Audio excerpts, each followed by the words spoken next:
this week in gaming, the Wolverine game gets a release date, and Xbox goes through a huge, massive, gigantomachia size shakeup. Because this is the Nerd Cave News, and I am one of your hosts, Zach Dykes, joined by my good friend and co-host, Derek Daniel. Derek, how's it going, my man? It's been outside of the gaming sphere. It's been pretty good, man. I mean, inside the gaming sphere is very disheartening, very uneasy. For one company in particular, we'll get more. We have a deep dive into all things regarding this matter, as you can see by the thumbnail. It is our. I know we talked. We're going to talk about Wolverine, but Zach didn't even include that in the thumbnail because the major focus and the majority of the articles are going to be all about the Xbox shakeup, man. And it's just like when you texted me this on Friday, like mid morning, I feel like, or like midday, my jaw hit the floor. I'm just like, what in the world is happening? And I know, kind of funny, almost like did an emergency show. I almost texted you like, hey, Saturday, you wanted, but I already had plans. Like my brother.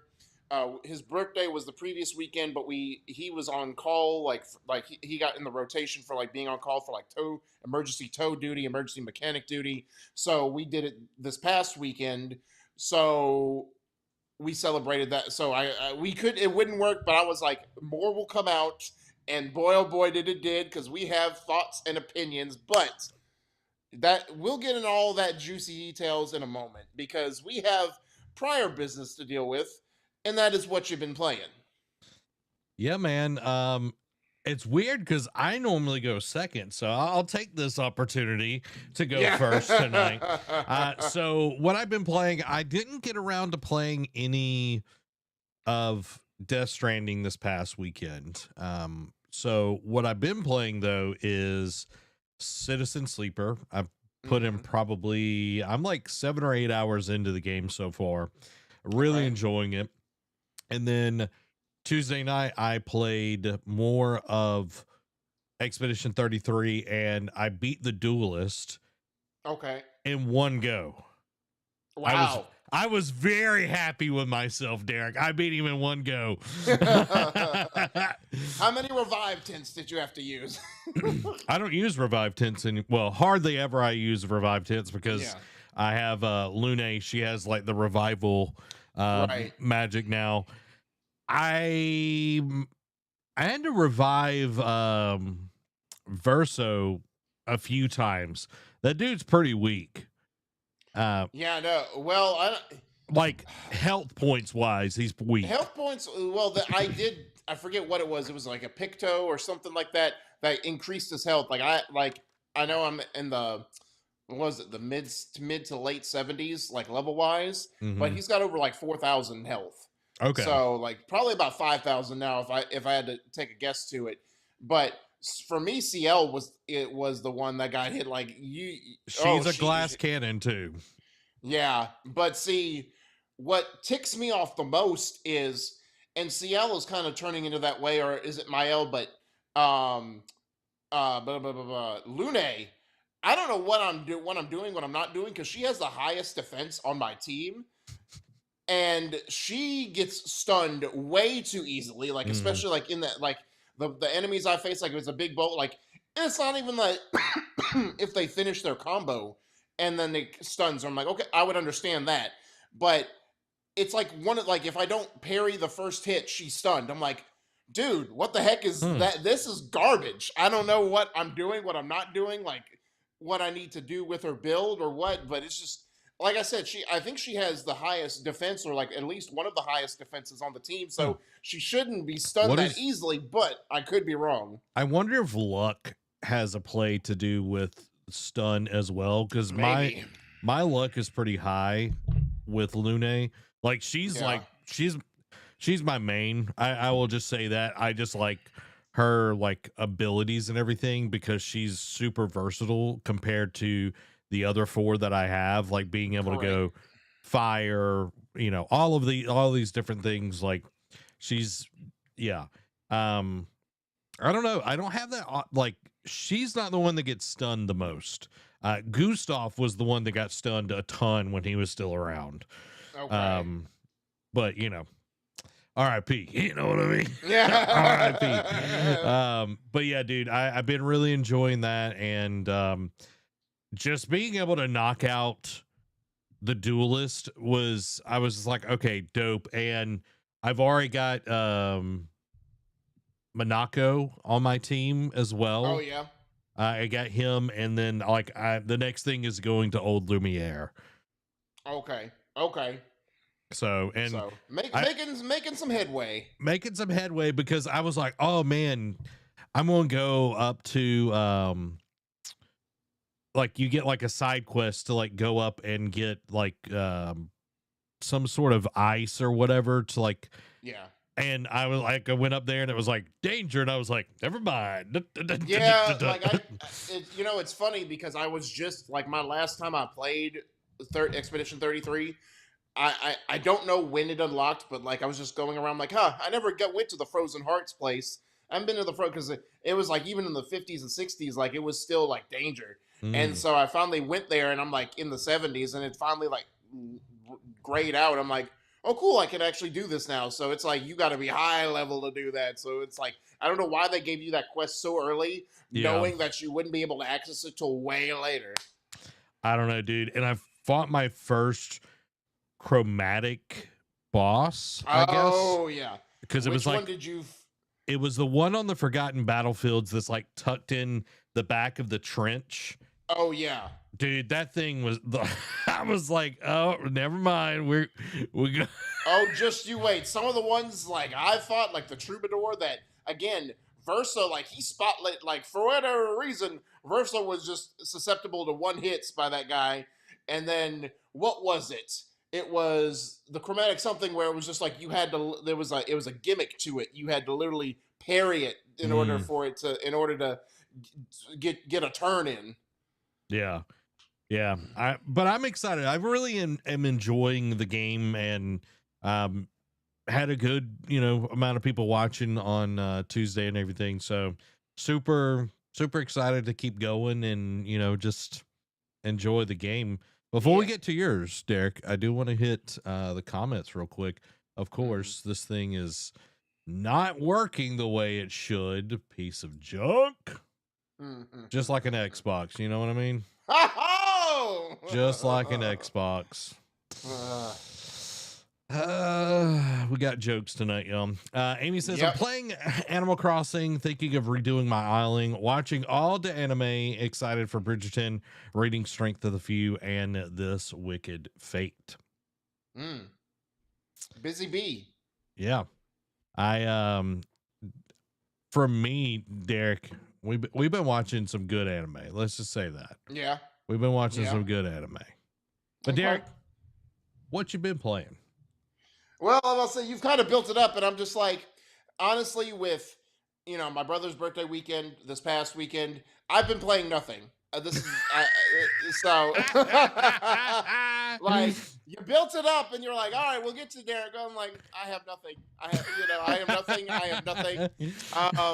Well, and it's also because I when I came home, that I've been having issues at the apartment. My heater and my hot water don't work. So I've been like Mm, the heater got fixed and they're supposed to be tied together and the heater worked, but then I got in the next morning I got up and got in the shower and it was ice cold. I'm like, well, this is I can't do anything. It's like 2 a.m. It's like no one's gonna be here. So I got in, did my thing, and got out, called them, and they came and fixed it.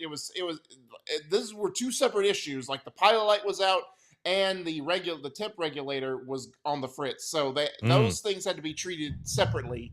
So yeah, with all that going on, I have not had time to play anything. Okay.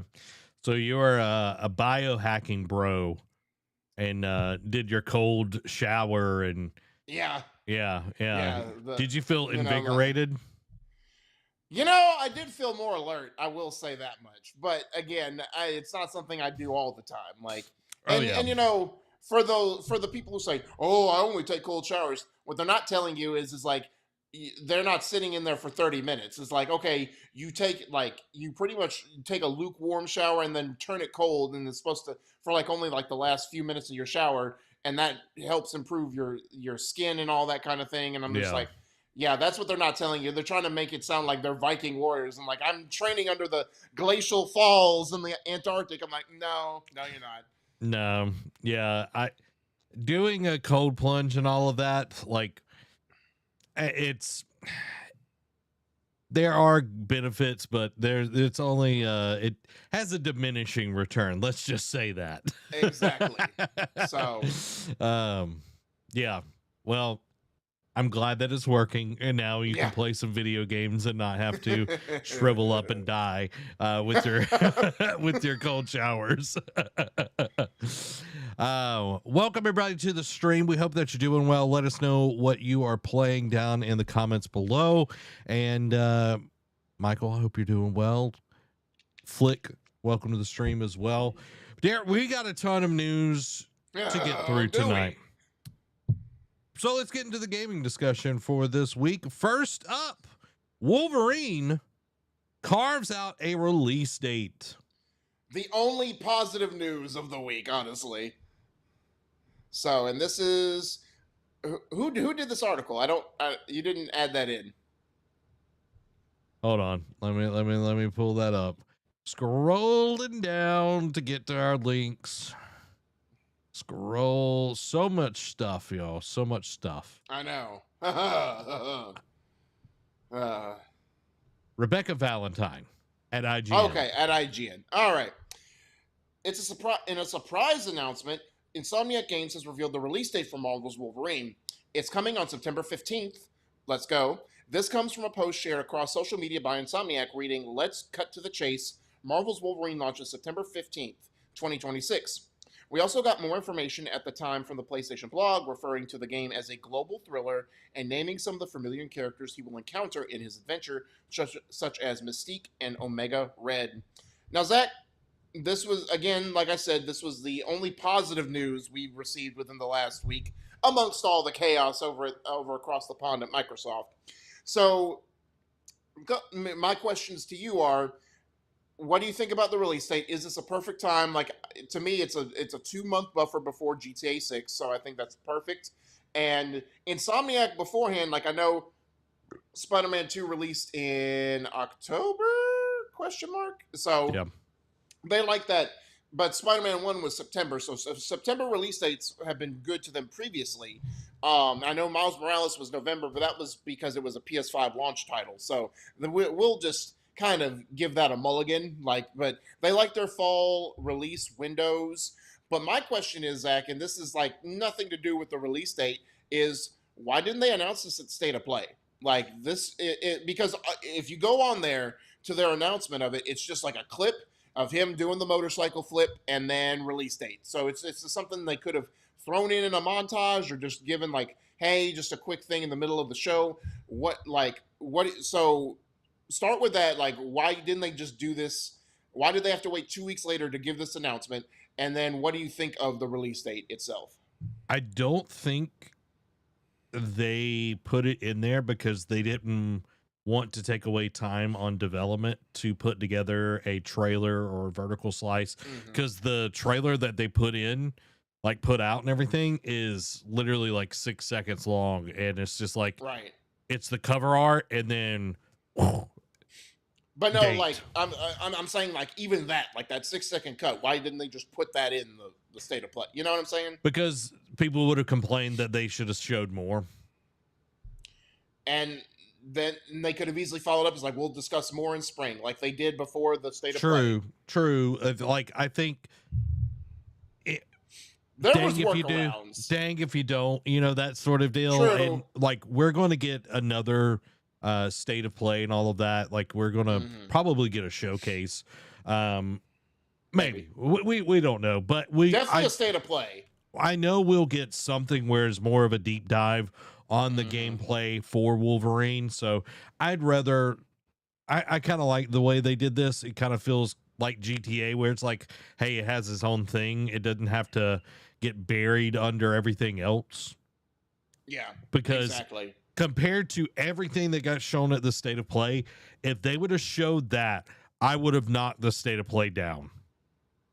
Really? Yeah, I would have been like, okay, I'm glad I got a date, but I want to see more of Wolverine. Like, everybody would have complained that we should have seen more.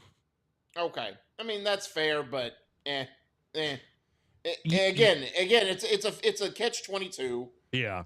I just know how we are as PlayStation fans, and Yeah. nothing is Sony ponies. Nothing is ever good enough. Let's just be honest. It's never. Yeah. They could literally give us the next God of War with a release date saying it's dropping tomorrow, and we'll be like, why didn't we see more now? Why is it out right now? Why? I'm so mad at you. But yeah, I think this is a great time for the game to come out. Like, it's not going to be competing with like huge things. Like, you're not going to have Call of Duty that you're going against. You're not having GTA. It's just a great time. And like, yeah, like I enjoy like the bigger like blockbusters like coming out in summer, just because that it just feels good to have a summer blockbuster release and everything. Right.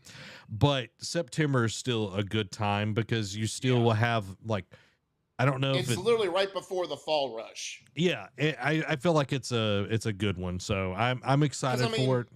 Outside of football starting, it's like nothing major like a Halloween, because you know the months preceding it, you have Halloween in October, you have Thanksgiving in November, you have Christmas in December. So it's like you have these major milestones where nothing else significant is happening in September. So it's just like perfect lull time to just put a game out. Yeah, exactly. And I don't know what everything is like going to be around, like with Xbox and all of that, but we'll talk about it. Yeah, like who knows what Xbox is doing right now, but plus Nintendo, like what everything is going to be shaping up, but them planting their flag, because everybody is avoiding November. Let's just be honest. Like everybody's going to. I'm curious, Derek, if we do get a Call of Duty this year, do they also avoid November? Well, lest we forget 2018 when Red Dead 2 dropped. Call of Duty did not, because it came out, Red Dead 2 came out the end of October, and Call of Duty always used to launch back then in the first week of November, and it would have launched the previous week, and they're like, nah fam, we ain't doing that this year. So they launched like beginning of October, which was unheard of, like a month out of its usual release date. So even though Red Dead, like, it's its own big entity, it's a far cry from GTA, what GTA does. And if Call of Duty is giving its respect, that's more Call of Duty giving its respect to Rockstar than Red Dead, in my opinion. But if they're going to take the time to avoid Red Dead's launch, they are definitely going to get out of the way of the behemoth of GTA. However, maybe under this new leadership, they are more bullish and like, let's go head to head. Let's launch the same day as GTA, and they will get their lunch eaten. But it wouldn't surprise me. But I would expect them to launch in October as well, like a good almost month before GTA drops. Yeah, I think for them to, because last year's sales, I don't know, not Battlefield 6, Black Ops 7, like people hated that. It was not received well. It was a trash game, and it's like you need a good solid launch this year. Yeah. So it's like, don't fight Goliath with, you're not David. All right. You're not David. You don't have a smooth stone. Yeah. You are not chosen by the Lord. Let's just say that. But yeah, I'm excited, Derek. Wolverine finally got a date. I've got to put in for cause my goal is, Derek, and everybody that's here, we're going to do another all-day stream for Wolverine. So I'm super excited about that. Because I showed you that. I broke the news to you, on, what was it, Monday or Tuesday, whenever it was. Yeah. And I texted you, I sent the article, and I said, I know what I'm putting in for vacation. Yeah, I'm just like, I might take 2 days off. Yeah. Well, it's a Tuesday, too, which is weird, which would be perfect for you. Because we're used to Thursday, Friday releases, because Ghost of Yote released on a Thursday. So yeah, I don't know. We'll see. You know, only time will tell. We've got a long way. It's not even March yet, Zach. We've got a good 6 months before, we got plenty of time to plan. Yes, we do. And you know the people that need to plan the most? Xbox, because my gosh, tons of stuff has happened over at Xbox, and we're Nothing calling happened. What are you talking about? Nothing happened over there. I'm titling this the Great Xbox Shakeup. So Yep. we have some initial statements for the ones that don't know. Phil Spencer, who was the head and now has retired of Xbox, has left. Also, Sarah Bond, who was the president Mm-hmm. of Xbox, has also left. So we've got some initial statements and everything. So Phil Spencer retiring, Sarah Bond out, Matt Booty promoted as Microsoft, and AI exec Asha Sharma has named the new Xbox boss. And this is from Ryan McCaffrey at IGN. Who better to write this article than Mr. Xbox himself? Microsoft Gaming CEO Phil Spencer, who had been at Microsoft since he joined as an intern in 1988 and with Xbox since the software giant launched its first console in 2001, is retiring. Sources familiar with the matter who are not authorized to speak publicly confirmed to IGN Spencer's retirement is effective on Monday, February 23rd, so it's already happened. Meanwhile, Xbox President Sarah Bond, long thought by many both inside and outside of Microsoft to be Spencer's heir apparent, has resigned. The new CEO of Microsoft Gaming will be Asha Sharma, currently the president of Microsoft's core AI product. Finally, Xbox Game Studios head Matt Booty is being promoted to Chief Content Officer and will work closely with Sharma. Quote, I want to thank Phil for his extraordinary leadership and partnership, Microsoft CEO Satya Nadella said in an email sent to Microsoft staff. Over 38 years at Microsoft, including 12 years leading gaming, Phil helped transform what we do and how we do it. Today marks an exciting new chapter for Microsoft Gaming as Asha Sharma steps into the role of CEO, and I want to be the first to welcome her to this incredible team. Working with her over the past several months has given me tremendous confidence. She brings genuine curiosity, clarity, and a deep commitment to understanding players, creators, and the decisions that shape our future. We know this is an important moment for our fans, partners, and team, and we're committed to getting it right. I'll remain in an advisory role through the summer to support a smooth handoff. Sharma is a former VP of Product and Engineering at Meta and former Instacart COO who is also a board member of the Home Depot. She joined Microsoft in 2024. In her email to Microsoft staff, she wrote, in part, my first job is simple. Understand what makes this work and protect it. That starts with 3 commitments. First, great games. Everything begins here. We must have great games beloved by players before we do anything. Unforgettable characters, stories that make us feel innovative gameplay, and creative excellence. We will empower our studios, invest in iconic franchises, and back bold new ideas. We will take risks, we will enter new categories and markets where we can and add real value. Grounded in what players care about most. I promoted Matt Booty in honor of this commitment. He understands the craft and the challenges of building great games, has led teams that deliver award-winning work, and has earned the trust of game developers across the industry. Second, the return of Xbox. We will commit to our core Xbox fans and players who have invested with us for the past 25 years, and to the developers who build the expansive universe and experiences that are embraced by players across the world. We will celebrate our roots with a renewed commitment to Xbox, starting with consoles which has shaped who we are. It connects us to the players and fans who invest in Xbox and to the developers who build ambitious experiences for it. Gaming now lives across devices, not within the limits of any single piece of hardware, as we expand across PC, mobile, and cloud. Xbox should feel seamless, instant, and worthy to the communities we serve. We will break down barriers so developers can build once and reach players everywhere without compromise. Third, the future of play. We are witnessing the reinvention of play. To meet the moment, we will invent new business models and new ways to play by leaning into what we already have. Iconic teams, characters, and worlds that people love. But we will not treat those worlds as static IP to milk and monetize. We will build a shared platform and tools that empower developers and players to create and share their own stories. As monetization and AI evolve and influence this future, We will not chase short-term efficiency or flood our ecosystem with soulless AI slop. Games are and always will be art, crafted by humans and created with the most innovative technology provided by us.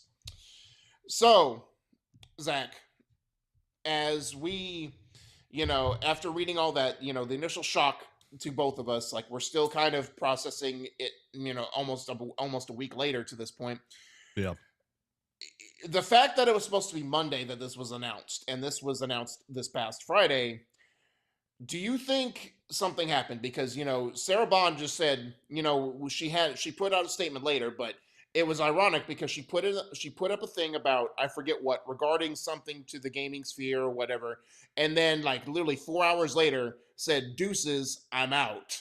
Especially since Phil said he was resigning, and then everyone was expecting her to be the next heir apparent, and it was sort of like, again, crossing streams, like when Nick Saban was out at Alabama, dominating, Kirby Smart, who's the head coach of Georgia, who's dominating there, was supposed to be his heir apparent. And Kirby was just like, Saban didn't out of nowhere retire. So this is where it diverges a little bit. But Kirby's just like, I got an opportunity. I'm leaving. You know what I mean? And like everyone was like, what?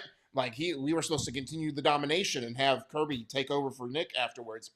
But we'll get more into that. Phil has a statement, Sarah Bond has statements that we'll get into, but just what overall, what was your I know you texted me, you were in a craze, but what was your initial reaction to reading this? My initial reaction was, this can't be real. This doesn't make any sense. This is AI slop. And like I was very confused. I'm trying to see where's my text to you. You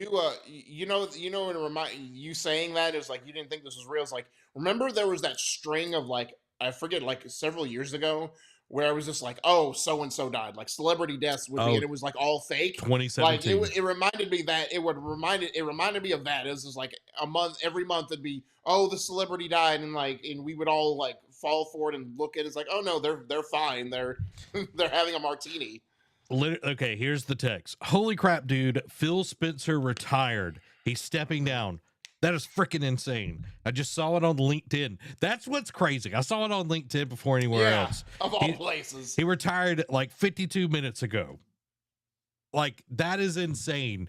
And what's even crazier, I think we'll mention this a little bit later, like Sarah Bond's like leaving was in like Phil's thing. It was like further down that she was leaving too. And I wonder, this is just us speculating. We're putting our, tinfoil hats on. Conspiracy caps. It's like, because it came out, like you said, she had posted like just her normal run of the mill LinkedIn post. And then Phil's thing came out, and then it was like, oh, well, I guess I'm leaving too. Like, I don't know if that's how it happened, but I know we're about to get into Phil's thing. But dude, this was kind of a gut punch, especially after Blue Point last Thursday got shut down. And then it was like, Phil's leaving. And I know Phil has had some great things, and there's also some things that have not been so great under his leadership. But I trust Phil way more than I trust other people I trust Matt Booty as well. Right. And I mean, Matt Booty knows his stuff too. That's why I think it was a great move to have him basically partner with Asha Sharma, because we'll get into it, but she doesn't have much of a gaming background. Let's just say that. So to partner with someone who's not only been in the industry for a while, but been in the Xbox ecosystem, I think is at least the smartest move. Now, how that will play out for her remains to be seen, but we'll get to that. We'll get there shortly. Well, some down the road here as part of the show. But you're right, man. It's like, and that's why Phil was the only reason I actually cared about Xbox. Like, I know I had been PlayStation for a while. Like, I had an original Xbox.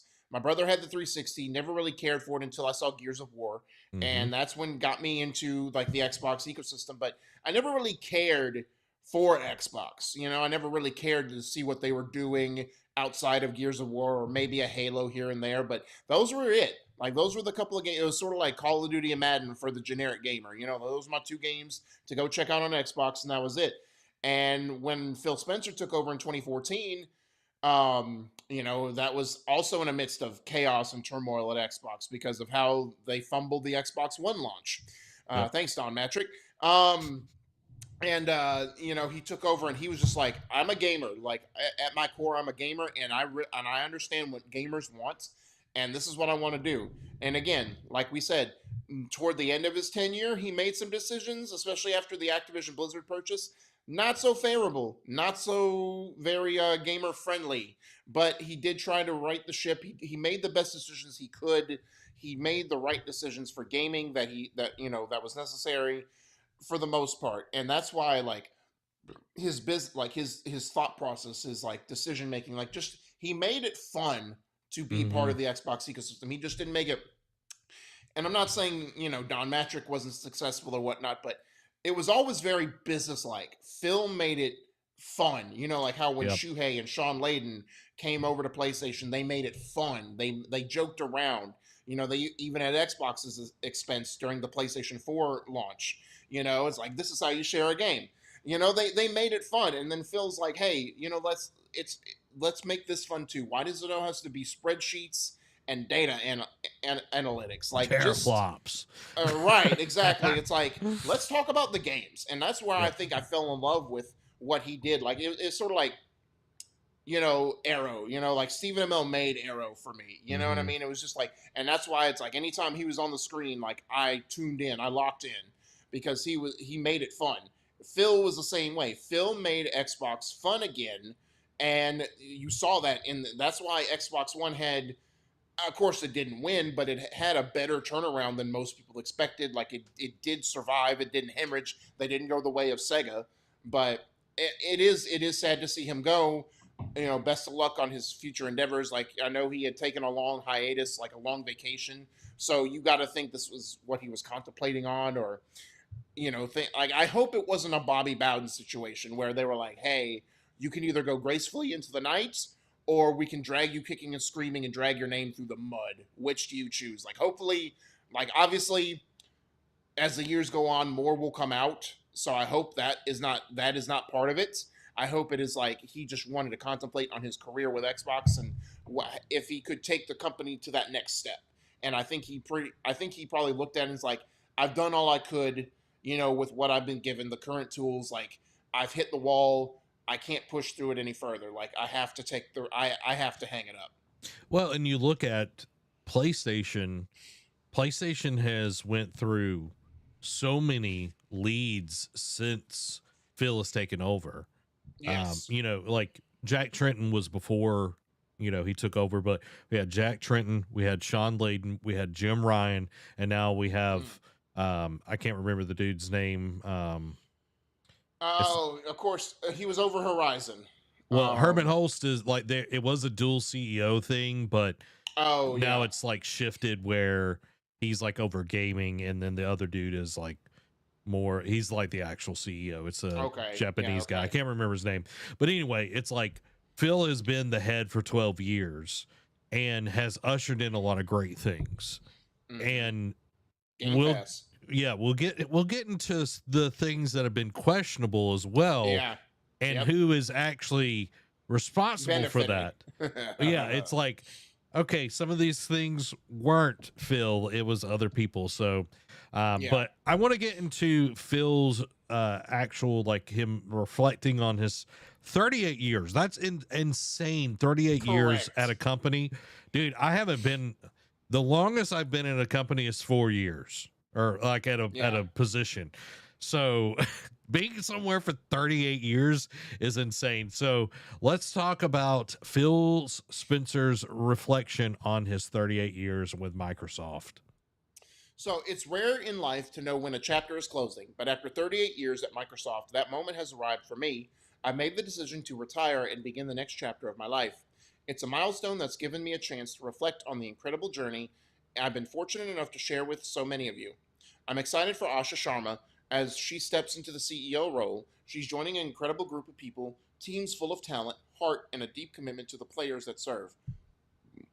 Watching her lean in with curiosity and a real desire to strengthen the foundation we've built gives me confidence that our Xbox communities will be well supported in the years ahead.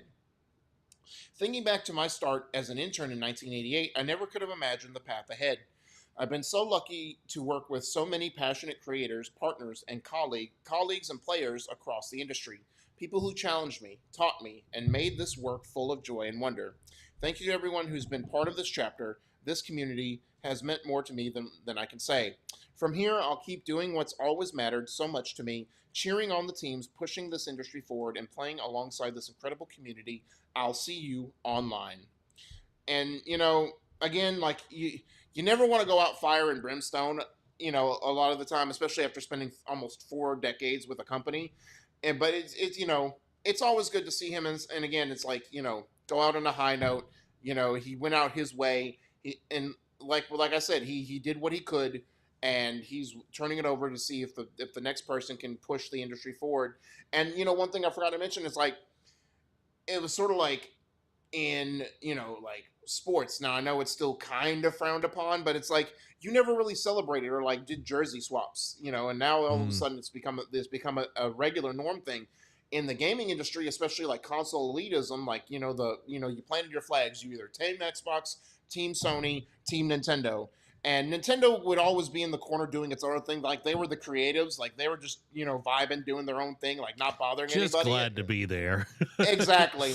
It was really Sony and Microsoft, like it's mostly the fans like butting heads, and you would never like Xbox people would never congratulate Sony, no matter if the game won Game of the Year. It's like that's garbage, blah blah blah blah blah. Like but Phil was like one of the first people to like congratulate Sony on like a successful launch of a great game. Yep. And like Sony started turning heads and like what. We'll reciprocate. Good job on launching your game as well. So Phil started to break the mold on a lot of things. It's like, hey, look, this console elitism stuff is like kind of dumb. Like why can't we just all enjoy games? It's like just congratulate people on making great games. Like doesn't matter if they're not on the system you play or you want, but it's still a great game. It doesn't matter. I mean, how many people like I talk about it's not the best example, but how many people would buy PlayStations to play MLB The Show back in the day before it went multi-platform? It's like because that was the only way you could get a good baseball game, and that was under Sony's banner. So it's like eventually, if you like something enough, you're gonna go find a way to play it. But now we're seeing it's like those walls are breaking down. It's like more stuff is coming everywhere. Mainly, like especially if you're a PC player, but it's always good to see. Like Phil did definitely trailblaze, and he did break some norms. So it's good to see him go out his way on a high note for him. Yeah, I kind of think of it as like wrestling. When you have your final match and everything, it's like you put the next person over. It's never like you never win your last match as a wrestler. You always put the next generation up and everything. Mm-hmm. And him staying around for Asha to like, again, we'll get more into her and her credentials or the lack thereof. But if there is one person that I feel like could actually instill what it means to love Xbox, it's Phil Spencer. Exactly. There's no doubt in my mind. Like that man lived and breathed Xbox for sure longer than almost 12 years. 4 decades. Yeah. It's like he was the head for 12, but like he absolutely loved it, and he was a gamer, and it's like you see that love and devotion there, and he's not going to stop playing games just because he's no longer the head of Xbox. It wasn't a performative thing. I think that's the biggest concern for me is going forward. It's like this Asha lady. It's like, is this going to be performative? We'll get into that. Yeah. Dan said, Frank Sinatra voice, I did it my way. Dan also said, longest I've been with the company has been 4.5 years. Derek, how long? Like, well, you were at GameStop for a decade. Really? A decade? Man, I'm not that loyal to a company. I know. Well, I had no other way out until Publix opened up. So Yeah, well, you also were batting down the hatches. You wouldn't listen to your old buddy. Wouldn't listen to your old buddy over I here. mean, Mama raised a stubborn boy. Like she raised a complainer, but she also raised a stubborn boy. Yeah, for sure. Um, so we've been around the bush a little bit about Sarah Bond and everything. We're gonna jump into Sarah Bond's statement, and we've got some more info regarding her and her tenure at Xbox as well. But let's start off with Sarah Bond's statement and her leaving Xbox. So Bond went to LinkedIn to give her statement on her departure and the leadership changes at Xbox, sharing the note she sent to colleagues internally. Sharing with gratitude the note I sent to my team today, grateful to our players, developers, partners, and team, forever a fan of Xbox. Hi, team. I know there's a lot of news to take in today. I'm incredibly proud of what we've built together over the past 8+ years. PC and cloud gaming are growing faster than ever, and our next console is well underway, and together we've helped lay the foundation for a more open gaming platform that spans devices and reaches players around the world. When we announced our intention to acquire Activision Blizzard in 2022, I committed to helping lead Xbox through what would be a critical period of change. Over the past 4 years, we've navigated that moment together and positioned the business for what comes next. We took on some of the biggest challenges this organization has ever faced and did it as one team. With that, I've decided that this is the right time for me to take my next step, both personally and professionally. We're living through a transformative technological era that will shape the next generation of our industry, and I'm energized by what's ahead.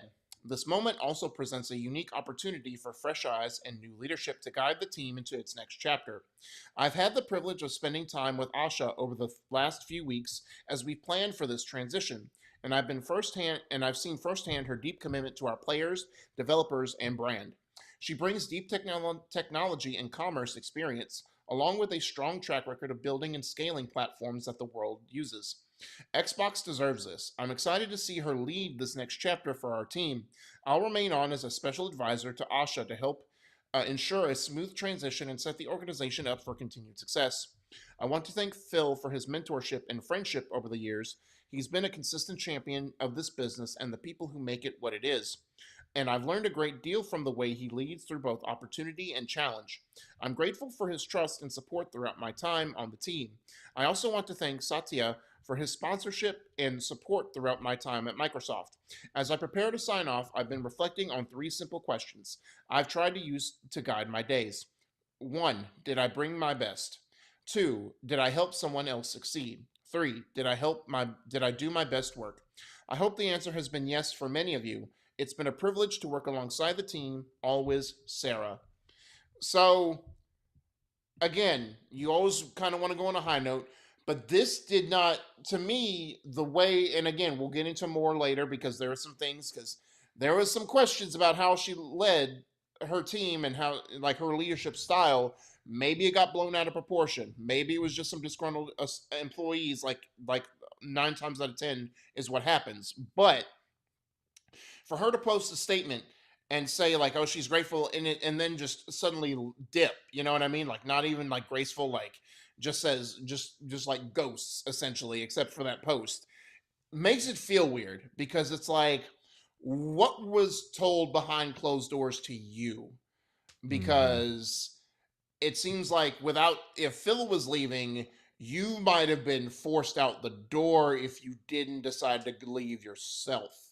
And the way this is me interpreting this, I have no facts backing about this. I have no facts to back this up at all. But it almost seems weird because it's like you have Phil being sunsetted, graced, and like given this platform, and then Sarah's just like, Celebrated. yeah, celebrated. And then because industry vets like in that same article she gives her statement, their industry vets give their reaction to it and like give their flowers to Phil and a lot of it, whereas just Sarah was like, hey, thanks for a great 8 years, bye. It's like, and I know it wasn't like, that's dumb, very dumbed down what she said, Mm-hmm. but it just seems like this was more rushed. It didn't feel like, of course it wasn't AI generated, but it doesn't feel authentic because of the way it just happened. Like she dipped and then several hours later posted her goodbye statement. Yeah, it feels very corporate speak, but that also might have been part of the agreement because Yeah. I hope hopefully Jason Schreier is on the case and we'll get some info and Jason's everything. never gonna rest. You know what I mean? Yeah, you gotta love Jason, but like regardless of how she led and like the stuff that we'll get into in a moment, like the way that Xbox presented themselves was always a very solid front with Mhm. Phil, Sarah, and Matt Booty. Like it always felt like the three of them were in lockstep, regardless of what was going on, regardless of closing Yep. studios or, A the united front. it was always right there together. And this was the only time that I feel like that was not the case. And Hmm. I feel like Sarah did get the short end of the stick here, regardless of, decisions and the whole, this is an Xbox thing that we're going to talk about after the mid roll here in just a second. Like, I feel like Sarah like got thrown under the bus, to be honest. Yeah, And, 100%. it's like, I think she's treated as a scapegoat. yeah, yeah, 1,000%, because it's not just her decision to make the, like, yes, she's the president, but she has someone above her, and then she has Microsoft above them. It's like, yeah, in who, I don't know, dude. It just annoys me, and there's a lot of things that you can take into consideration. It's like, Yeah. oh well, gaming is a boys' club. Yeah. You know Yeah. what I mean? And And why does it like let me and I know it's business. Don't get me wrong. I yeah, get it. I understand it. But why does there always have to be a scapegoat underneath? You know what I yeah, mean? It's like why can't the people who are in charge like up top take responsibility for this? It's like, "Oh, Xbox is not successful. Let me fall on the sword." You know, instead of like instead we're going to point fingers and say, "Oh, this was their fault. Like this is why Xbox has not been successful." you want to know why? Because it's very American. Oh yeah. We don't A take hundred percent. we do not take responsibility. But you look over at Nintendo, and when the Wii U was doing so poorly, gosh, what is his name? Satoru Iwata. Yeah, Awada fell on the sword Yeah. because of like how the culture is. They take responsibility and they apologize. Mm-hmm. And it's like that's not how it works over here. It's like we're gonna find who can we blame. And unfortunately, and again, like I'm not excusing whatever she has done or didn't Yeah. do or how she ran things, Yeah. but this feels weird. Yes. It It's feels sort of very like weird. it's like there doesn't need to be a hero and villain in this particular story. Like Phil and Sarah can be celebrated for what they did. You don't have to say, "Oh, Phil was the angel who did no wrong, and Sarah was the devil who basically, tried to overthrow Phil at every chance she get." It's not that. It doesn't have to be that, and I don't know why it's being portrayed that way. Essentially, and I know I'm exaggerating just a tad bit, but that's pretty much what it feels like. Yeah, and like looking at LinkedIn, like looking at her posts and everything, and just reading the comments and all of that, like Sarah Bond is an inspiration for a lot of women in gaming, and a lot Mm-hmm. of because she is a person of color, like Mm-hmm. it, and being that high up is like not that common, you No. know? And it's like, okay, now she's the bad guy. And it's like, this is 2026. Do we really have to do this? You, you know what I mean? Unfortunately, Like, let's check Xbox because they bringing back that bingo card. yeah. And it's like, okay, well, we put a woman over Xbox now. And it's like, that doesn't, I know I'm on a soapbox here, but it's like, and I know we're going to get more into like things that have happened and everything, but it's like, don't don't make a boogeyman out of somebody that doesn't deserve it after they've worked hard for 8 years for you. Yeah, yeah, Celebrate them and acknowledge the things that they've done well, you know, and do the same thing that you did for Phil. Like, yes, Phil is awesome. We know that. But Sarah Bond worked her butt off too. yes, exactly. Like two things can be true. Phil, like someone who spent 40 years can work just as hard as someone who spent 8 years with the company can work just as hard as someone who's been there for 40 years. Like, Yeah. it's not mutually exclusive. You can This is not a measuring contest, if you will, of like, oh, I worked longer, so that means I worked harder. It's like, no, not necessarily the truth. Not the truth. Guys, before we get into more of Xbox news, make sure to hit the like button if you're enjoying the content that we do here each and every week. Make sure that you tune in on Tuesdays because we are currently going through Expedition 33. You don't want to miss it out. It's such a fun time. We're doing a lot of cool stuff here at the Nerd Cave. So thank you so much for being here. Make sure to hit the like button and the subscribe button. I see them popping up over here. Thank you very much, everybody. Now, let's get back into the great Xbox shakeup. So let's talk about worries and frustrations that have been voiced. This one is reports claims this is an Xbox campaign offended many Xbox employees, and this is by Tom Phillips at IGN. Microsoft's divisive "This is an Xbox" marketing campaign was disliked by many employees, a new report has claimed. The advertising, which claimed that phones, tablets, and smart TVs now all counted as an Xbox too, effectively told consumers that you no longer needed to buy an Xbox console to play Xbox games. Now, a new report published by The Verge has labeled the campaign as having, quote, offended many Xbox employees internally, and tied it to the wider Xbox Everywhere strategy being pushed by now former Xbox exec Sarah Bond. The Verge's report links Bond closely to Xbox's marketing efforts that year following the departures of other senior employees and suggests she was invested in the move to broaden the Xbox brand away from the perception that it was solely console-based. The report also notes the fact that Bond personally announced the Xbox mobile gaming store in July of 2024, a project that would have helped this multi-device Xbox push to become more realized had it not been continually delayed. Finally, citing sources among Xbox employees past and present, the report paints a negative picture of Bond's relationship to other Xbox staff. And basically, I know it doesn't cover it here necessarily, but in the report, because I did listen to like Kind of Funny's take on it, it did report that Sarah Bond was very like dictatorish in a sense. It was sort of like, if you're not with the vision, then you don't need to be here. Like, you're either part of the ship or you're not. You know what I mean? It's like you're either steering the ship or you get off and jump and swim in the ocean, type deal. So again, whether that's, again, just disgruntled employees, because, again, this campaign apparently upset a lot of people internally.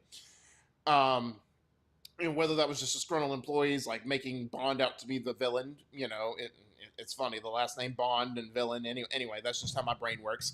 Or whether that was true, we won't know for a while. You know what I mean? We won't know until someone like a Jason Schreier does a report, or someone finally sits down with an IGN and gives their whole take on the thing, or, because if that's true, and I'm not trying to discredit Bond's character, because we don't know her, like, outside of being the face of Xbox, one of the faces of Xbox, but she's not going to sit down and openly admit, like some people do, and in this day and age, some people, more people, not a lot, but more people are open, saying, hey, look, I made some decisions that I should have not done, but that's down the road.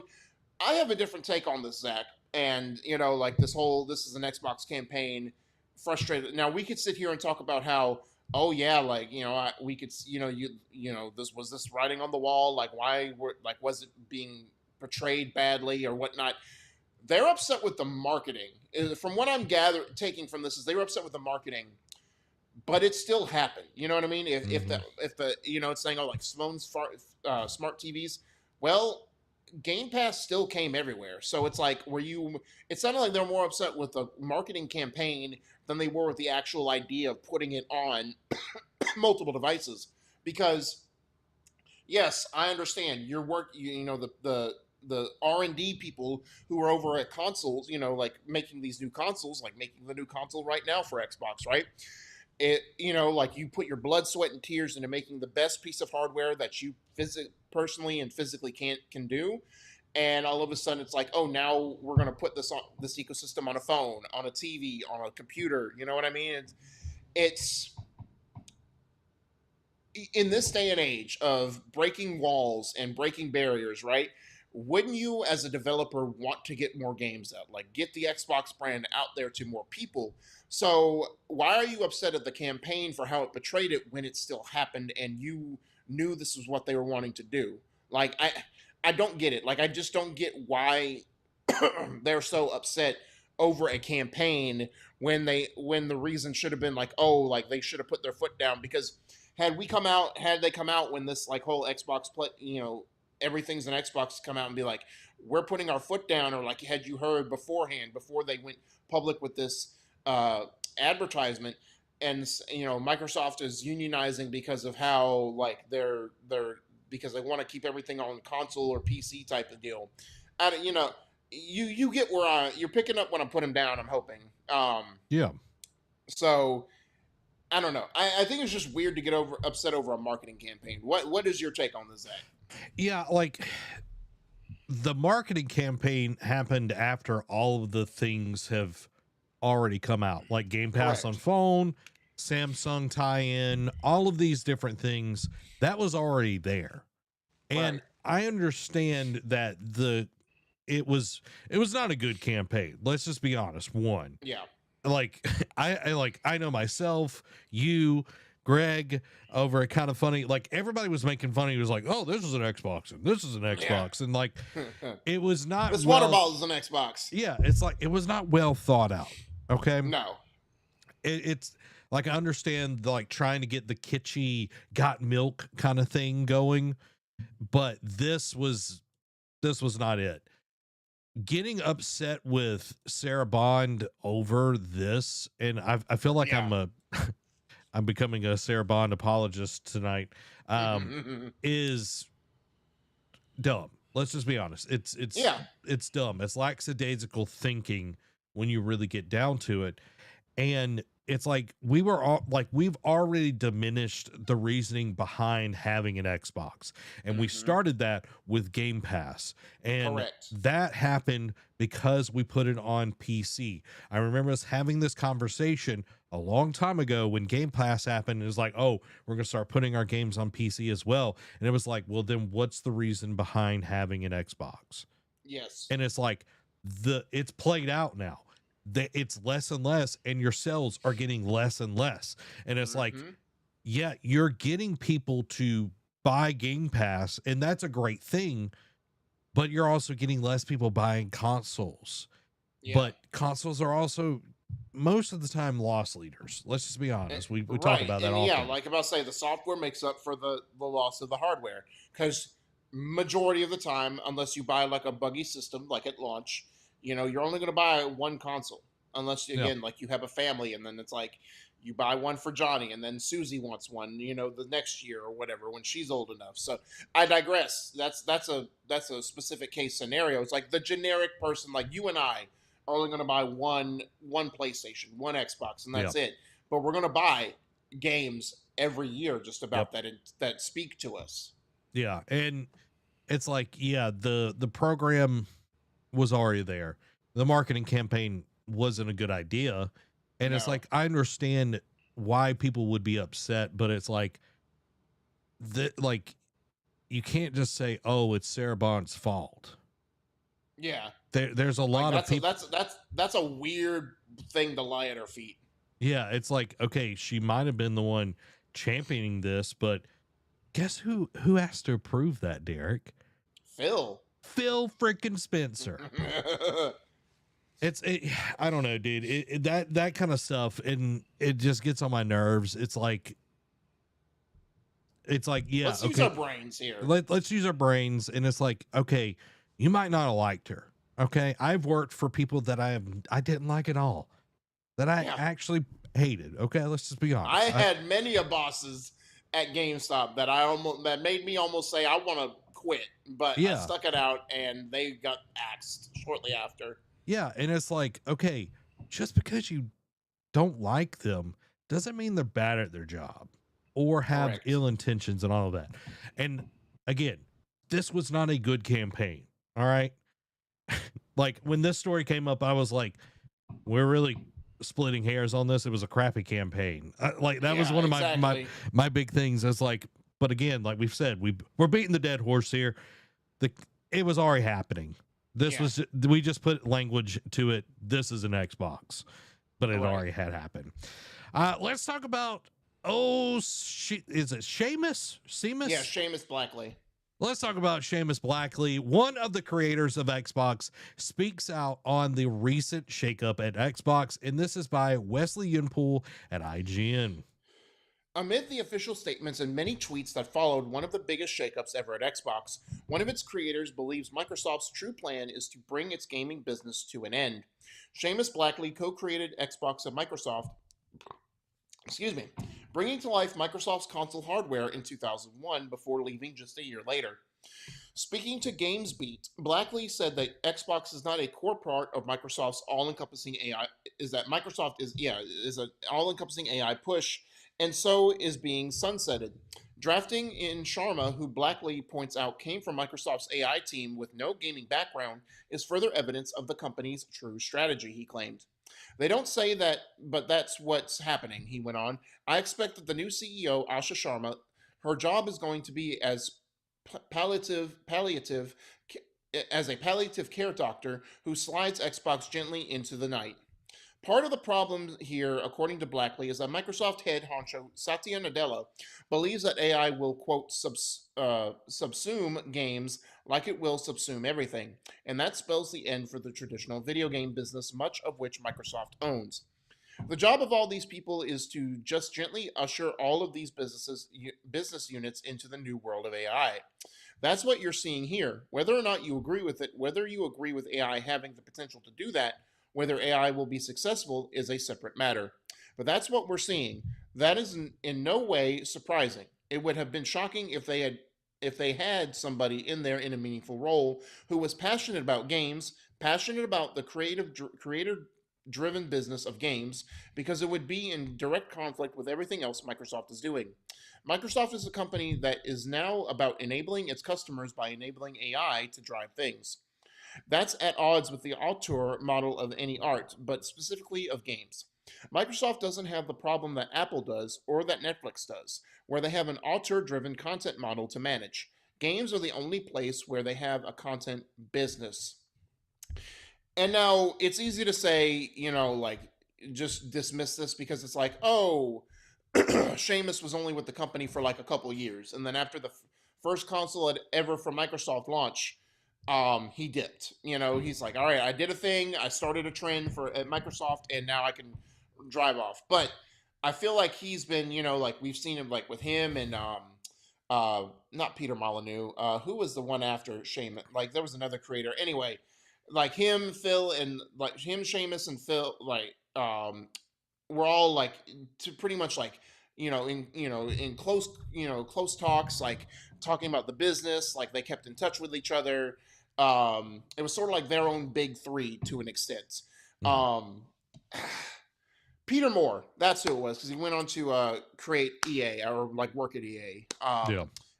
And anyway, though, I get where he's saying. And now Rome, as we say, Rome wasn't built in a day. It wasn't. It was. It takes time to kill a company if this is the true goal. And we've talked about it ad nauseum. Um, like AI is going to be shoved down our throats whether we wanted to or not. It's like with anything else, like with loot boxes, like with live service. We don't want it, but we're going to be dragged kicking and screaming, and it's going to be here eventually, and like we've said ad nauseum, if it's used as a tool, cool, I'm all down for that. If it is used as a primary focus for game creation, for content creation, you can take that and shove it where the sun don't shine. You know what I mean? And if their goal is to pretty much sunset the gaming division, like it's not it's going to be death by a thousand cuts. Now, if we see it's not going to happen tomorrow, it's not going to happen next year, because they have a new console in the works. Like Yeah. there's like people still think it's going to launch next year. I'm like, no, that's the best case scenario with the RAM crisis going on right now. It's going to be the small things It's going to be the buildup, and this is stuff to pay attention to. If they go the route of Activision Blizzard, where small, like they're going to start in the beginning, where it's like, all right, Coalition, put out some Gears games, and then it's like, okay, you're successful with these. Now we can give you the creative freedom to do something else. You know, like 343 or Halo Studios.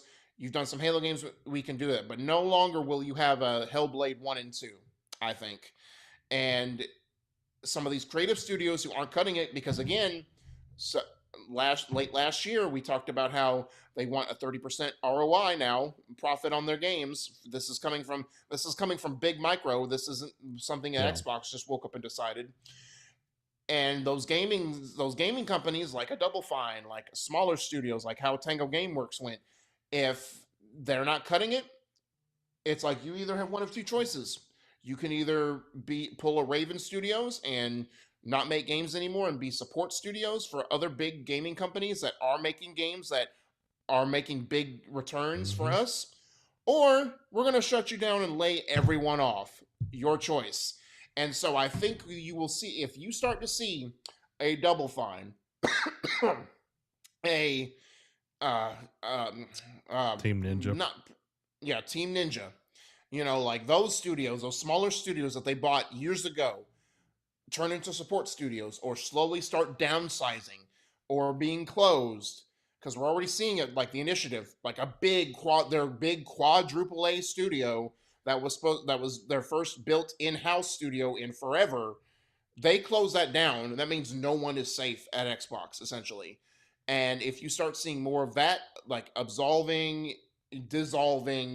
then you know that the gaming division is in trouble in Xbox. And it's going to be it's not going to be big, like again, if 5 years from now, you're not going to wake up and say Xbox gaming division is closed. You're going to see the slow burn.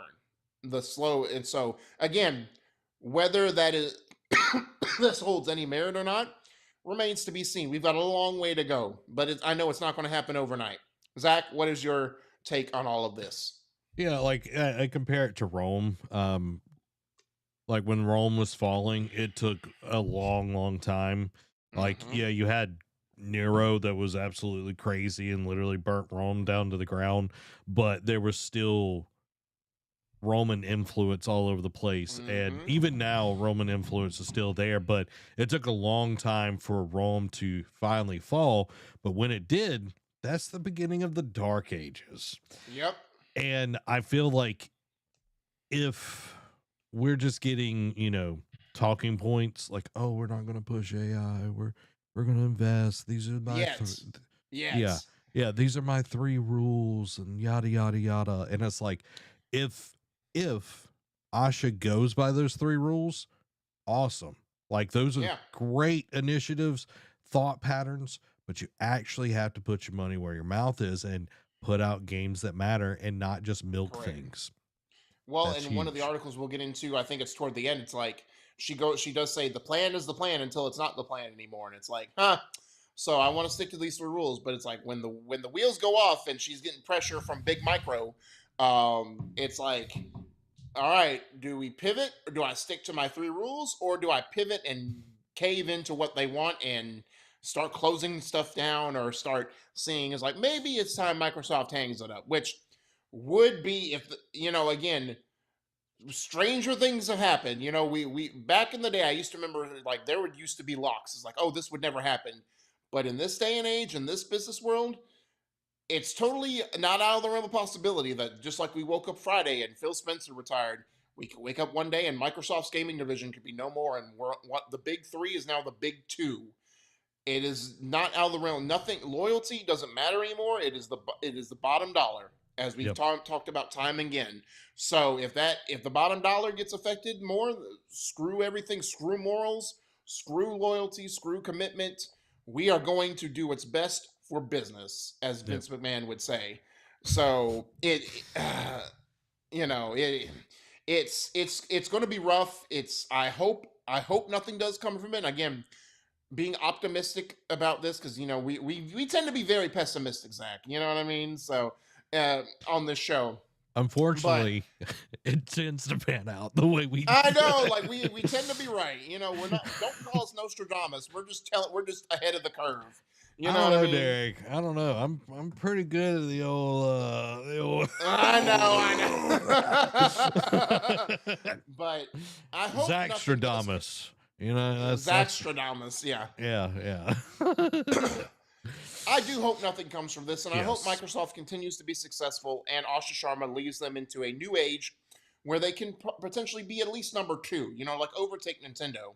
Hmm. But I don't feel good about this. And again, there will be signs. You're not going to wake up one day and just basically the studio, like everything's closed. It will be a slow burn, and we'll still wake up one day, and when we read Xbox has finally like shut its doors, we'll be like, we didn't see this coming. No, me and Zach told you guys, like we warned you. uh, yeah, yeah. Amy says Zach Predicting the predicting. collapse of society. Oh, oh boy. Well, we've talked a lot about Xbox, but we're not done yet. Let's talk about the No. new head of Xbox, Asha Sharma. New Xbox boss responds to concerns around her Microsoft background, and this is from Tom Phillips at IGN. So, Microsoft's new gaming CEO, Asha Sharma, has responded to concerns around her background in AI and lack of previous roles in gaming. As part of her first major interview since the announcement that she will replace veteran Xbox boss Phil Spencer. In Sharma's first message to Microsoft staff, Sharma laid out her three main commitments: great games, the return of Xbox, and the future of play. Talking to Variety, Sharma said she believed great games were those with deep emotional resonance, a distinct point of view, and experiences with stories that make players feel something. Sharma then gave the beloved narrative mystery Firewatch as an example of this. On her track record, Sharma admitted she had a quote lot to learn as an outsider to the gaming community, but was a platform builder who intended to earn the right to be trusted by players and developers. Sharma began her career at Microsoft in marketing, though has spent time at Meta, scaling Facebook Messenger to billions of users, and then retail delivery company Instacart, where she helped guide the business to profitability. While she had spent 2 years working on Microsoft's AI push, her initial message to Xbox staff included a pledge to, quote, not chase short term efficiency or flood our ecosystem with soulless AI slop. To Variety, she claimed similar, saying her stance was that she had, quote, no tolerance for bad AI. AI has long been a part of gaming and will continue to be, Sharma said, mentioning the need for gaming growth engines, but that great stories are created by humans. And again, I agree with that. She is saying a lot of the right things on this, right? But again, how many times have we been, I think back to, again, crossing.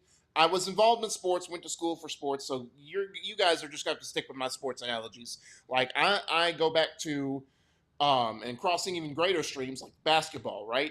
Blake Griffin was a prominent star with the Los Angeles Clippers. Got really good, had some great playoff moments with the Clippers, and then when it was time for his contract, I forget if it was the owner, the GM, or whomever, but some high up exec had him standing in the arena, had his arm around his shoulder, and said, "We want your name in the rafters, and we want you to be a Clipper forever." Like, they gave him a new contract, but all the while they had his plane tickets in hand because they were working a trade to basically, like, all right, we're going to sign you, but then pawn off your contract to another team, so that wants to deal with you. And then I'm not saying he would have gotten better or like been a superstar, but that's where he fell off afterwards when he left the Clippers. So again, loyalty is nothing anymore in the business industry. You can say all the right things, but if you have your fingers crossed behind your back, it means nothing. And as I have said time and time again, I see better than I hear. You can tell me all these things, but what will your actions say? What will you do? Like, how are you going to follow through on this commitment? Like, please show me. You know what I Yeah. mean? Like, I am Iowa. Iowa's thing is they are the show me state. I am Iowa. Show me. Don't just tell me. Yeah. The great way to storytell is to show, not tell. Mm-hmm. Because like if your dialogue, like everything that you are trying to convey is just like ham-fisted dialogue. It's not very good. Yeah. Just looking up like the Blake Griffin thing, they signed him for a 5-year deal at 173 million max, Yep. and then traded him to the Pistons. Yep. Yep. So kind of crazy. Now, I want to bring this up, Derek, and I think the reason why Sharma is in this very unique position, and this will move us into, I'm framing this for the next story, okay? She's following Phil Spencer, which is a gamer, okay? Oh, yeah. You look over Nintendo and PlayStation, neither of the heads are gamers. Nope. Shintaro Furukawa, the 6th president of Nintendo, is a business executive. He has his background is in corporate planning, marketing, administration, not hands-on design or playing games or anything like that. Now, Iwata, he was a game maker. Yep. You know, and I don't agree with everything that Furukawa has done over at Nintendo with, you know, raising prices and all that kind of stuff. But Hideaki Nishino over at PlayStation is not a game developer. He does not have a background in gaming. His background is product planning, platform strategies, business leadership. Okay. The reason why people are comparing and so concerned about this is because of Phil Spencer and how he was perceived and how he was a real gamer. So that brings us to our next story. Asha Sharma says, don't read too much into her Xbox play history. And this comes from Tom Phillips at IGN. Responding on social media to IGN's own Ryan McCaffrey, Sharma said she had not been faking her play history so it looked like she had more gaming experience. Instead, her account had previously been shared with others at home, something that is no longer the case, with her gamer tag now set up for use by her only. Faking would be a terrible idea and wouldn't work, Sharma wrote, going on to reiterate that she would never pretend to be the best gamer anyway, as it's not her goal. I agree, Sharma wrote in response to the suggestion that trying to bluff her game knowledge would be a bad move. Faking would be a terrible idea and wouldn't work. I also didn't expect my gamer tag to blow up, and the reality is more boring. I created it recently to learn and understand this world, Sharma continued. I played with my family, and it's a shared home account across devices, which you can see in the range of games and achievements. Fixed that this weekend, and everyone is only playing on their own gamer tags. But I get where this is coming from, she added. I don't pretend to be the best gamer, and even though I'm playing, that's still not my goal.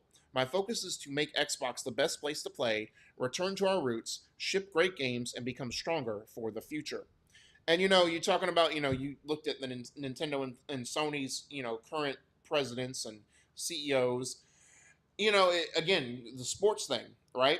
There are great, in the NFLs particularly, there have been great GMs and great owners who have never played a down in the NFL and still run successful franchises. I get that. Now, that's not everywhere. That's that's a handful. Say what? The Heat, Pat Riley. Yep, exactly. He was a player, Then when he was a coach. And the Patriot. So but Mr. it's always Beast better when owning the NFL. But excuse me, but there have been who never played a down in the sport and went on to be great at their job, like well-run teams. But that's only a handful of people. You know what I mean? It's not everywhere. And I'm not saying that Asha Sharma can't come in and right the ship and get Xbox to even a higher level than Phil could. That's totally on the table. But again, when you're coming from someone who had their ear to the ground, listening to gamers, and because they are a gamer, it speaks more volumes. Again, it's sort of like, players, like while they respect, the GMs and the owners who do great things, having that coach or that that GM who played, who understands the struggles you're going through as a player, that can relate to you, just feels different. Like just Hmm. the SEC motto, it just means more. You know what I mean? It it means more to you as a player. I mean, you can still appreciate and respect the people who didn't, who are still successful at their position, but it just means so much more to have someone who understands what I'm going through. Like, oh, they had a like when you have a rough year in your career, it's like a rough patch in a rough year, rough few years in your career. Someone to put their arm around your shoulder and be like, hey, this is what I did. This is how I fought through it. This is how I cancel out the noise. That is just so much more valuable than someone who is like a businessman who only sees things from a business perspective and just sees numbers. He doesn't see the soul of the person. Yeah. Yeah, I agree. And like it really comes down to, it's a double-edged sword. It's like I think of Jerry West, which is the NBA logo. It's Yep. like Uh an huh. amazing player, all of that stuff. But he was an awful coach. He sucked Yeah. as a coach. Larry Bird was a terrible coach. Yeah, and Jason Kidd not that great either. So it's like, just because you play well, just like a musician, you might be an amazing Hmm. musician, but you can't teach, you know. Exactly. And again, I think there is a balance to be found here. It's like, if you understand, you can make great games if you know where people are coming from and actually listen to your purchasers, your Hmm. customers. That's the Yeah. word I was going for.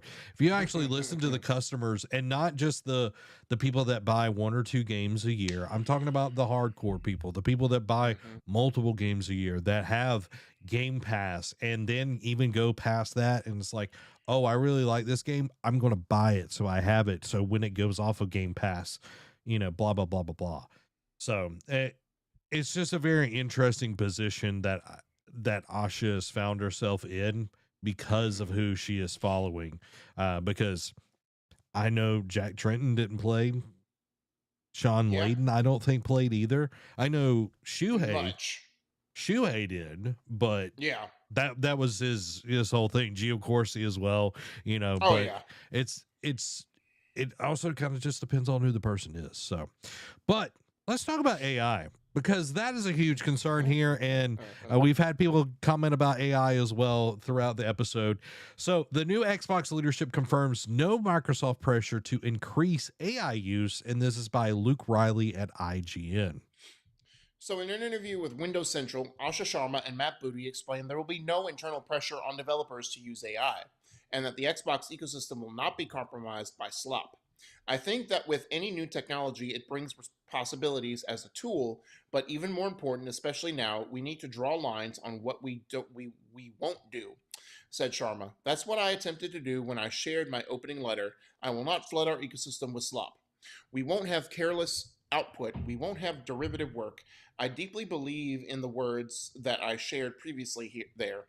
Booty noted that while game developers are typically quick to experiment with new technology, Xbox's goal for AI will be for it to function in a complementary role.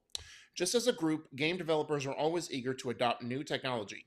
When Photoshop showed up, it took about 1 month for it to appear in every game studio on the planet before it was because it was so useful. What I hear throughout our studios, it is the people, our artists, our coders, and the writers. They're doing the creative work. In my experience, anytime there's new technology, what happens is there's a need for more specialists, new specialists. It raises the bar on what the expectations are for the quality of the games. We've got no pressure from Microsoft. There are no directives on AI coming down, said Booty. Our teams are free to use any technologies that might be beneficial, whether it's helping write code or check for bugs. Things more in the production pipeline. At the end of the day, as Asha said, we're committed to art made by people. Technology is only in support of that. And again, Zach, you and I have said that ad nauseum, like as a Mm-hmm. tool, like, and again, like especially if you're making a huge open world RPG with thousands of NPCs, it gets tedious, it gets mundane, it gets tough to trying to create all these different ones. So having AI to like circulate like a generic like template and like kind of make variants of that is helpful. Now, where you draw the line is like, all right, now I need you to code like this very important cutscene, like that will change the shape of the story and like set the the peak of it, the apex of the story forward. I need you to generate a whole cutscene of that. That's where it needs to draw the line at, and that's where I think they're getting at. And again, to be more on the pessimistic side, it sounds good, and like we're not forcing you to use it yet. It's sort of like, again, we go back to the devil himself, Jim Ryan. Like how he wanted to push the live service initiative, but then it came out and said, "Oh, we're not forcing every studio to do it." But behind closed doors, everyone was talking about it's like, well, we're not forced to, but we might it's either now or never. We might not be forced now, but we might down the road. So we might as well just bite the bullet and start jumping on the trend. You know what I mean? So if one studio does it, and if majority of studios are using it and others aren't, but they're seeing more like they're be able to getting out their games faster than studios who aren't, they might come to them and be like, "Hey, we need you to do this," and it's sort of like, okay, that's where you need to generate. It's like, all right, are they getting it out faster because it's helping with the mundane stuff, or it's just because they're just getting out the games and you're hitting quotas and benchmarks and stuff? So again, Yeah. that's where I feel like they need to draw the line. I feel like right now they understand it, but as we know, when big corporate comes in, they don't care about that. They just see spreadsheets and data and be like, this ain't cutting it. Figure it out. Yeah, and I think one of the big things that needs to happen going forward is smaller games. Like Yes. like there only needs to be a few games a year that are 100 hours plus at Yep. max. Like we don't need a ton of those. Please, for the love of God, it's so hard to play those games. Even when they're amazing, it's really hard to Yeah. play those games. But having smaller experiences will help a ton because the big thing is how much games cost to make. And if you can Yes. make a smaller experience for a lower price, then you won't have to resort to the slop effect. Yep. You won't have to do what Ubisoft is doing where they're writing a ton of their AI, you know, dialogue and everything with or their NPC dialogue with AI. And it's like, if you do write anything, and I'm saying this from literal everyday experience, if you write anything with AI, you have to go over it with a human's eye. Yes. Anything with AI is going to be generic. You, as the person, are the taste maker. Okay. Yes. So you have to put that in there. So I'm hoping that they will stay committed to art made by people and not AI slop thrown at the wall and expecting people to still buy it. Yes. I do want to hit a few comments here, though. Joe says, I don't think AI is going to save Xbox. No. And I don't think AI is going to save anybody, but yeah, I don't think so either. I also, this is one of the things that I'm curious about. She's coming from the AI side of Microsoft, and the AI side of Microsoft is crap. Okay. Yep, 100%. It's ironic. It is absolutely crap. So it's like maybe knowing that, because it's really hard to compete against, like, ChatGPT is kind of the lowest rung right now. Yeah. Claude is really good. Manus AI, which is owned by, like, it was a Chinese one, but then Facebook Meta bought them. Dude, it's freaking amazing. So there's so many good ones out there. Microsoft is not it. Let's just be honest. No, But 100%. yeah, I agree. I don't think that is going to be the thing. Dan says, this is earlier in the show, I'm tired of everyone adding AI to everything. I am too. If something's ain't broke, Zach's don't going fix. to go back on his loot box. So rant. You just wait, buddy. You just wait. Yeah, it's kind of one of those. It's kind of one of those things. It's like you think about it. AI is not only destroying jobs, but it's also destroying environments. What was crazy this week, Derek?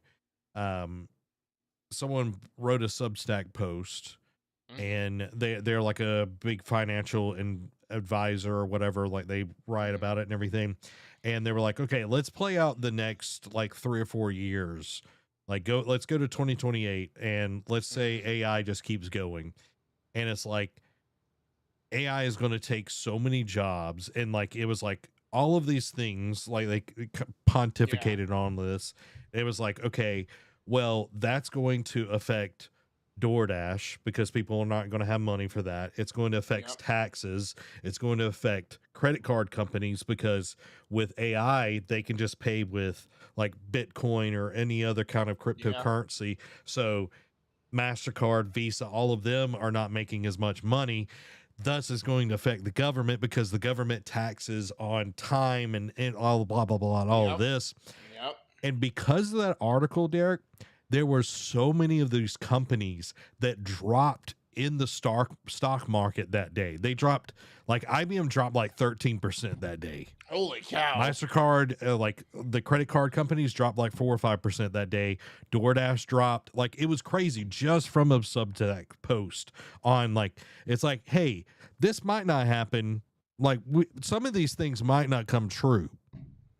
Yeah. And that it's like, but we can't figure out which one might not come true. Right. It's like we can't confirm nor the epitome of we can't confirm nor deny. It's like, like predicting the future is like we don't know how we're gonna get there. We don't know what's gonna happen exactly, but this might happen. It's like okay, like and that's where like people like millennials like us are like who already have anxiety ridden fear. It's like we see this and now we're worried about okay, which doomsday apocalypse do I have to prepare for the worst? You know what I Yeah, mean? the next one. It's like we've been through so freaking many at this point. We've been through so many world ending events like it's not even Yeah. funny. It's like we've been promised that everything is going to be okay, and then nothing has been okay. It's like No. no wonder we don't talk to our families or anything. you know. Dan says everyone is investing too much in AI. I 1,000% agree. Yep. And like we're in this memory loss issue right now with all this RAM like being bought up, and it's so expensive. I Yep. did want to hit Michael's comment here. I thought it was very interesting. Phil reminds me of the ultimate player's coach. Unfortunately, you have to win a lot more than you lose, and that hasn't happened recently. Well, and again, kind of funny talked about it a little bit. It's like, like how can we go through another roadmap? Again, like Asha Sharma talking about, like, oh, are we going to reset the roadmap again? Are we going to have to prepare for more the domino effect again? And it's like, so far, like the roadmap, like the game, like I felt like they were starting to turn the corner with Doom: The Dark Ages and whatnot. But Yes.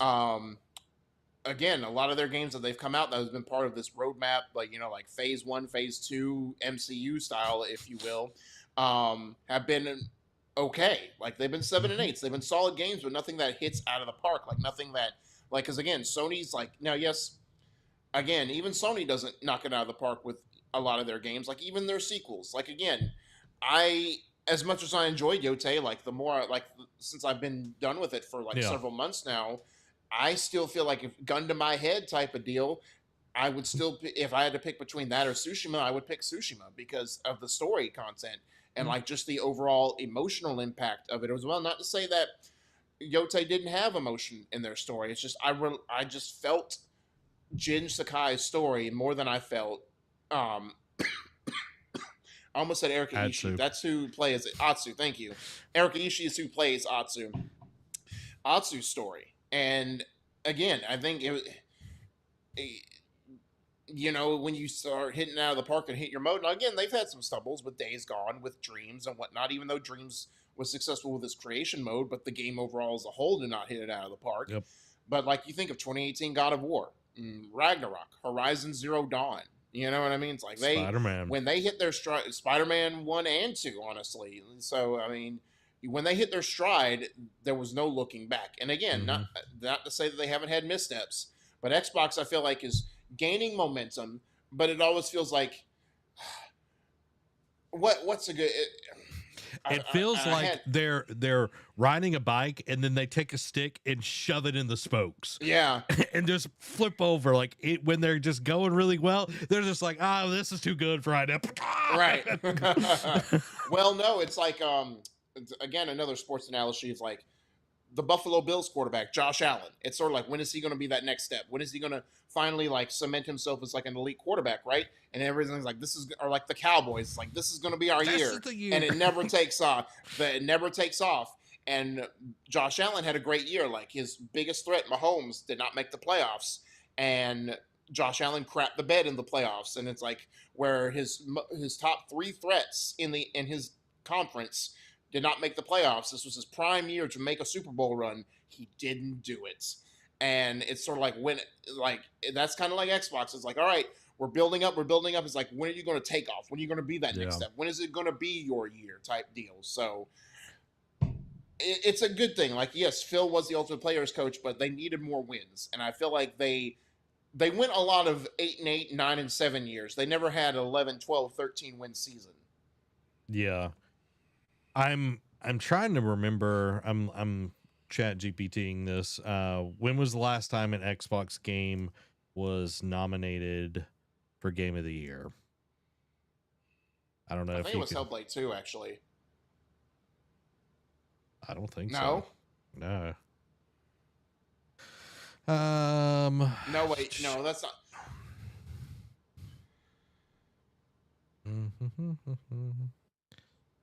Let's see.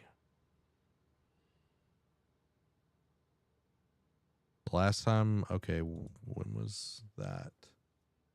No Xbox exclusive has been nominated for Game of the Year since 2010. Oh, wow. 15 years. I'm trying to see, what was it? Game of the Year. That's crazy. What would have been out in 2010? Oh, Halo Reach. Really? Yeah. Wow. Yeah. So it's like, wow. That was Bungie's last game, and it's like you look at that, and it's like, you know, we've had, like you said, 7s, 8s, some 6s, you know, maybe a 9 in there, like, you know, Doom the Dark Ages. Yeah, but nothing that's, you know, where in their prime PlayStation 4 heyday, PlayStation was printing 9s and 10s. You know what I mean?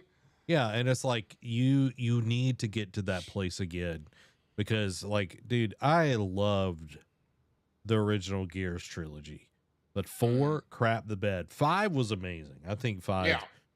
Like, can't wait for E-Day. Yeah. Same thing with Halo. Halo 4 was an abomination. Halo 5 even worse than an abomination. Infinite was palatable. It did some good things. Yep. Didn't stick the landing in the long run for its long tail. Yeah. Speaking of long tail, Derek, let's talk about the plan. Will the new boss of Xbox reverse recent strategic decisions? And this is by Wesley Yinpel at IGN. One of the big questions fans have for Sharma is whether Microsoft will reverse some of its recent policies, many of which have alienated the core Xbox fan base. Fans have criticized Microsoft for leaving Xbox game exclusivity behind in favor of a multi-platform approach that has seen the company's biggest brands, including Halo, make the jump to PlayStation. Why buy an Xbox now when all Xbox games come out on everything? In a new interview with Windows Central, Sharma avoided specifics when asked about about future and recent strategic decisions, only offering the cryptic, "The plan's the plan until it's not the plan." Right now, I need to learn, candidly, and about the why of these decisions, what we were optimizing for, and what the data says about the Xbox strategy today. That's the honest answer. I'm looking for lifetime value, not just what happened in a previous moment or in short-term efficiencies and things like that. The plan's the plan until it's not the plan. So this speaks to me that she might rescind on some of the, now, well, again, will it be an overnight decision? Will we wake up tomorrow or next week and be like, Xbox games are like, they cancel the PlayStation version of Halo. They canceled the PlayStation version of Fable. No, I think just like when they bought Bethesda, right? And they had those deals already for like Tango GameWorks and Mhm. Machine Games to put those games on every platform. They're going to let that ride through. Like Indiana Jones coming to the Switch, um, Fable being multi-plat, but just like with like, oh, the next or Starfield could be exclusive. You know what I mean, when it comes out, like, or the next Elder Scrolls will be exclusive to Xbox. I could see them getting back the reins, at least for the big franchises, right? And be like, all right, Timed we get exclusives. exactly, or just basically say stick their foot, put 10 toes down, and be like, we're going back to console and PC only, guys. Like Xbox, if it's not Xbox and it's not PC, you're not going to play it. Like, we gave you Halo campaign evolved, we gave you Gears of War E-Day. Now the next Gears of War, Gears 6 or whatever they decide to do, going to be in house at Xbox. Only on Xbox. If you don't own an Xbox, sorry to see it. Um, Again, I could see that. I could see maybe reversing this decision about maybe reining in, like, oh, Game Pass is not actually doing that well on these devices. Maybe taking that off and getting away from that. I don't know. I don't know what this means. I don't know, like, what all this could entail, like how much. I feel like she would, like, her wanting to understand the whys, because again, there was talk about how, oh, she's kind of also new to like the social media interaction, and like, getting upsetting the core fan base. Well, some of the core fan base is trolls, Oh yeah. and if you listen to too many voices, like, it's like, I think someone says like, oh, she's taking advice from people on Twitter. I'm like, Twitter is the worst cesspool of social media and should not be taken with any kind of truth, at all. And so it's like, if you take your merits from that and like the truth from that, like what gamers want, you're already setting yourself up for failure. And hopefully, again, partnering, like having Matt Booty under his wing, and like having Phil and Sarah still kind of mentor her through like the summer, essentially, Yeah. I think will help mediate a lot of that. But at the same time, you don't take a group consensus. Like, this is not a democratic approach. You know what I mean? Like, let's rein it in and actually think for ourselves just a little bit. Yeah. Well, the thing that I want to point out is the lifetime value. Yes. I think that is very, very important because, okay, you put out a game, it costs you 25 million, let's say. All right. Mm-hmm. And you put it out on everything, and week one, you make 10 million. Yeah. Okay. It's pretty good. Pretty good return Mm-hmm. on the Yeah. first week. Yeah. But you look at the next year and you've made 50 million because you put it on all consoles, and then you break it down by like each console. It's like, okay, Game Pass, we made this much money. People actually bought it because they don't want to buy Game Pass. And then Mm-hmm. how much did we sell on PlayStation? How much did we sell on the Switch 2? How much did we sell on just PC. PC? And you look at that and you see, okay, this, let's say Halo campaign evolved, this did really well on PlayStation. Mm-hmm. And it's like, okay, well, that's going to shade the decision for the next Halo. Is it going to be Xbox exclusive? Are we going to make it play on Nintendo when we only saw a small install base of? I know Halo campaign evolved is not going on the Switch from Yeah. Yeah. at the moment, but it's like you look at that and you see, okay, is it worth is the juice worth the squeeze? Right. Lifetime value, I think, is the way to really look at this compared to the knee jerk reaction of day one sales, a week, a month. Like, you look at it and you really, like, I think data driven decisions are good to a degree, but I think this is a good way to look at it compared to just, oh, well, it should be on Xbox. It only needs to Yeah. be on Xbox. One thing I want to ask you, Derek, Mm-hmm. what do you want to see the future of Xbox?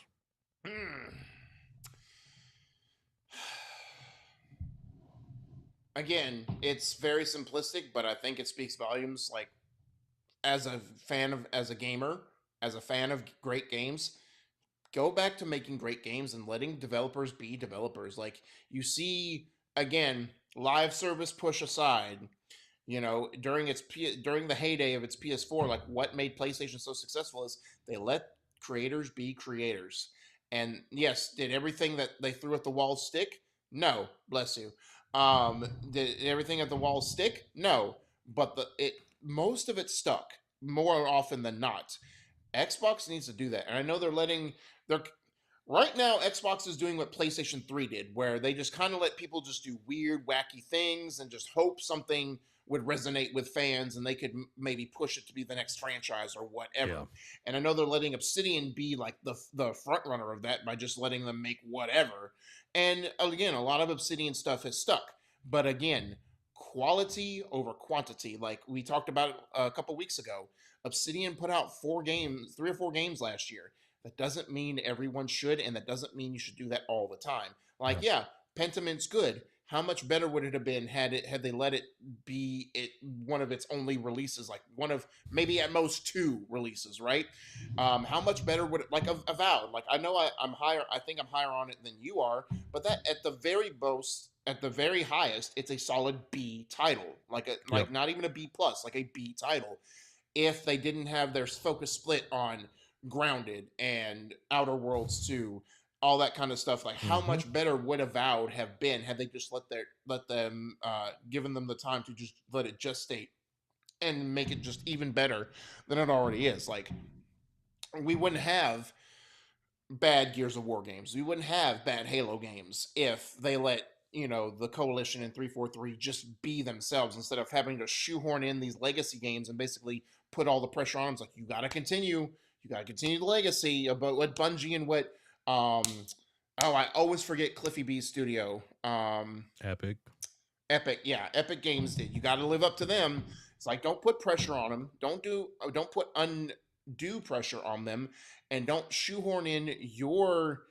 Just because you see stuff trending doesn't mean you have to basically hold them under their feet to the fire and basically say you have to shoehorn this in or your game's not getting greenlit. So Yeah. let creators be creators. Yeah. Don't force live services. Yeah. So for me, I want to see the return to great games as well. I definitely think that they need to hone in on what they want to be known for. Yes. Kind of like how PlayStation is, they're known for first person games. They are not Yes. known for anything else. Like, yes, we did get Helldivers 2 last year. That is a second party studio, Arrowhead. That was Yeah. a fluke of a live stream game, a live service game. And I love it. I love Helldivers. I'm glad it did well. Everything else that has been live services sucked and died very, very quickly. What I want from them is they need to revisit some things. The price of Game Pass. Yeah. Should Game Pass be $32 or whatever for Ultimate? No. Okay. It's like, how many people, like, was that increase? Like, are you making more money than you did before when it was cheaper and you had more subscribers? Like, looking at these things, and it's like, let's make some decisions. Let's like really look at this. And it's like, are we like raising the console prices? It's like, we're struggling as it is to sell these freaking things. Yep. Is making the Xbox Series we can't X give it away 800 now. yeah. It's like, is it making it $800 actually going to sell anything? I don't know, So that's what I want. I want Coalition to actually get to make more Gears games. Yes.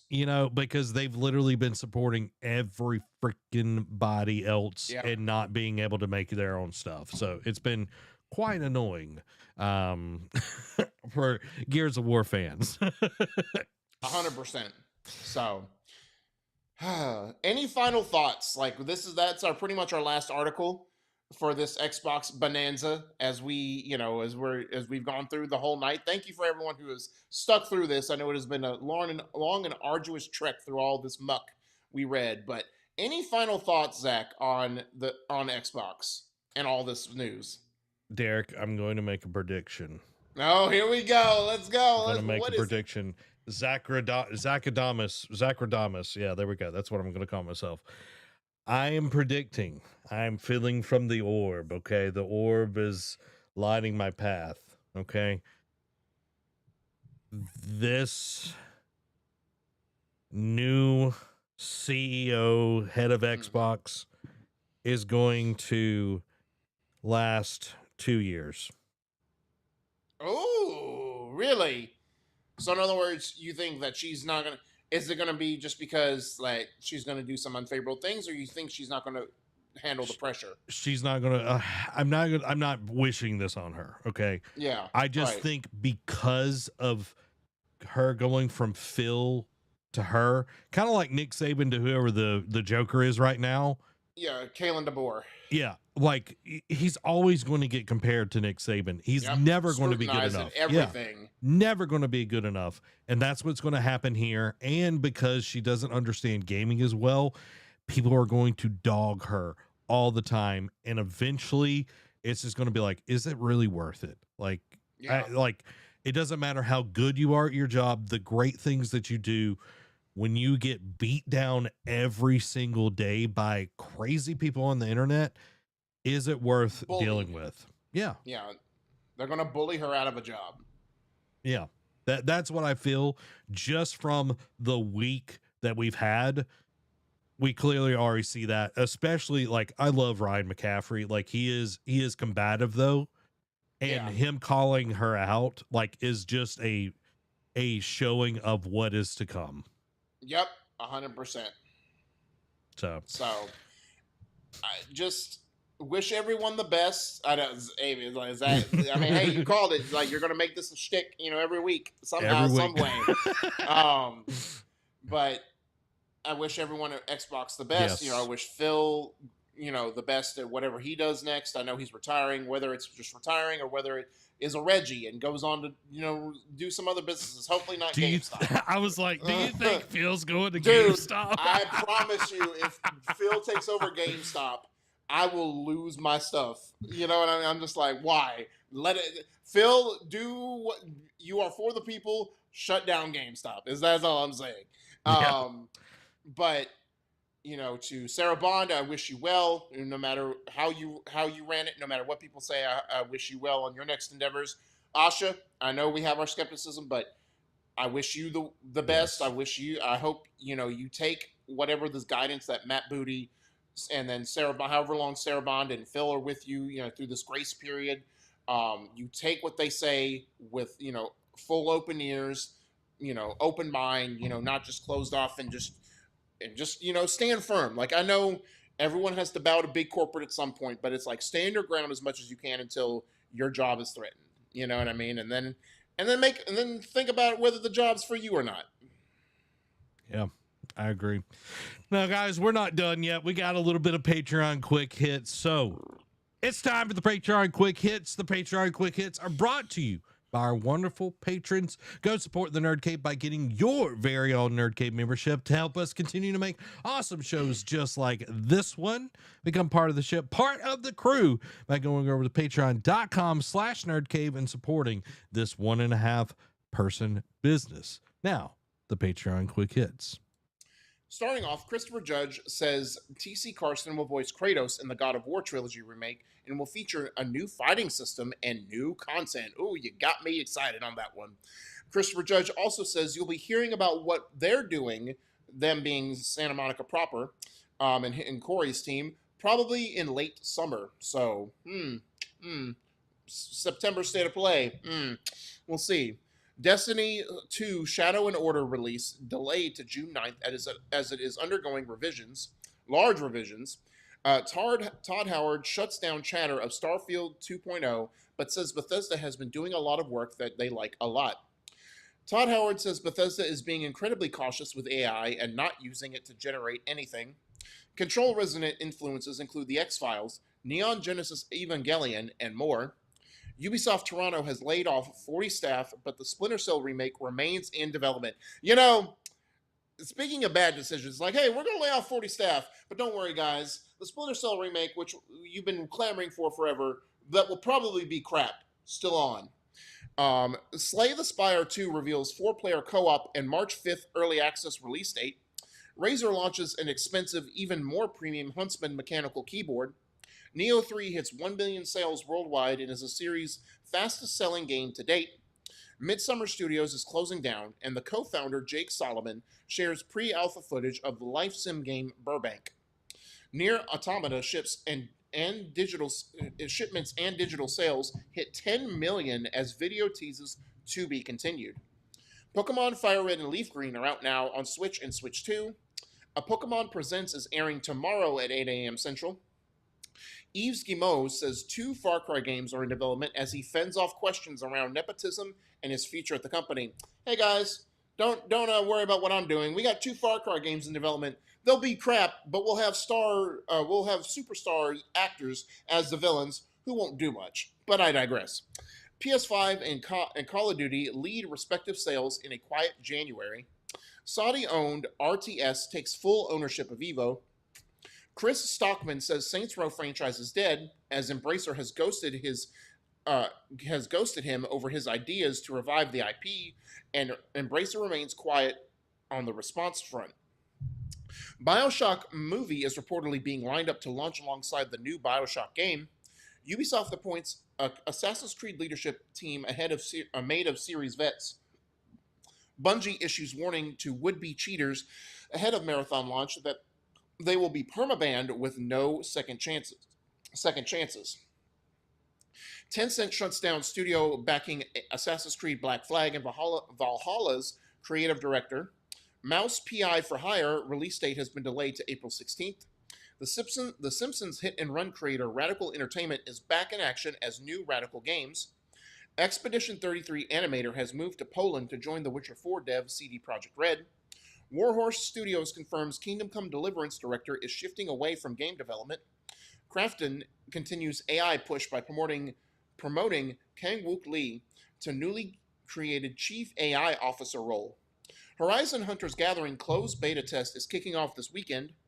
Amazon's God of War series casts Ed Skrein as Baldur. Nacon files for insolvency days before its big showcase and just over 2 weeks before Greedfall 2 releases its full 1.0 version. Pokemon Go will move away from paid tickets following years of premium extras to a great focus on paid event passes. Overwatch Rush announced a new top-down mobile game developed by Blizzard. Amazon Games cancels failed Battle Royale attempt King of Meat less than 6 months after launch. Amazon Game Studios pulls out of publishing Maverick Games' narrative-focused racing game. Liam McIntyre has been working on Marvel's Wolverine for nearly as long as his own son has been alive. New Sony patent reveals more info on PSSR 2.0, including improvements to real-time AI precision. The PlayStation Plus Essential games for March have been announced. They include PGA Tour 2K25, Monster Hunter Rise, Slime Rancher 2, and the Elder Scrolls Online Collection Gold Road. Ninja Gaiden 4 DLC adds new campaign missions and more on March 4th. Limited Run Games announces collection of classic Marvel arcade games. New York Attorney General sues Valve, alleging its loot boxes illegally promote gambling. There you go, Zach. There's your bringing back that old soapbox video. Excuse me. Skate dev Full Circle hit with layoffs as EA looks to better support the long-term future of the game. Lego Batman Legacy of the Dark Knight only has 7 playable characters because they are more differentiated with much deeper gameplay. And lastly, Splinter Cell vet Clit Hawking departing Ubisoft in the middle of leading Assassin's Creed Hexe development. You gotta love when the lead leaves in the middle of development. Yeah, that is no bad signs whatsoever, right? Like not foretelling of the game, and it's kind of sad because I am sort of looking forward to that just because it's like witchcraft and just something different. You know what I mean? Devil magic. I know. Oh, my pearls. And I love the EA's like, oh, we're going to lay off people so we can better support the long-term future of the game. That makes How about you better support the long-term future of your employees? Like, that never makes any sense. Well, there you have it, everybody. Thank you so much for being here. We'll be live Tuesday at 7 p.m. Central Time with more Expedition 33 content. We're going to be streaming it. We're going to be taking down all the stuff in Old Lumiere. Thank y'all so much for being here. This has been Zach. And Derek. Y'all have a blessed week. Bye-bye.